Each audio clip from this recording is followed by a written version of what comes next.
Hi friends, మన ఆంధ్రప్రదేశ్లో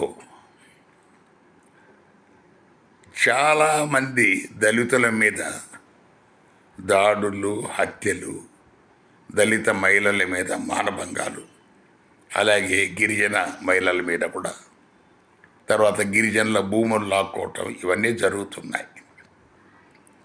వాటి గురించి వాళ్ళు బాధితులు పోలీస్ స్టేషన్లకు వెళ్తే ఎవరు వాళ్ళను పట్టించుకోరు, కేసు రిజిస్టర్ చెయ్యరు.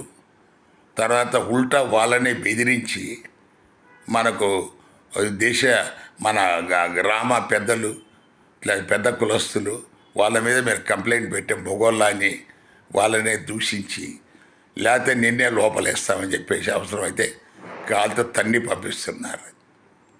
అదే నిన్న ఒక ఆధిపత్య కులాల సంబంధించిన ఘర్షణలో ఒకరు చనిపోతే ఆయనకు ఆగమేఘాల మీద కాంపెన్సేషను, భూమి, ఇవన్నీ ఇవ్వటం అంటే దీని అర్థము ఈ మీ పాలనలో, తెలుగుదేశం జనసేన పాలనలో అందరూ సమానం కాదు అనే భావన మీరు కల్పిస్తున్నారు. అందరికీ సమాన న్యాయం అనేది రాజ్యాంగ హక్కును మీరు కాలు రాస్తున్నట్టుగా భావించాల్సి వస్తుంది. దయచేసి అందరి విషయాల్లో అలాగే స్పందించి ఉదారంగా ఇతరులకు కూడా సహాయపడితే మీ గొప్ప మనసుకు అందరూ జైలు పలుకుతారు. Thank you.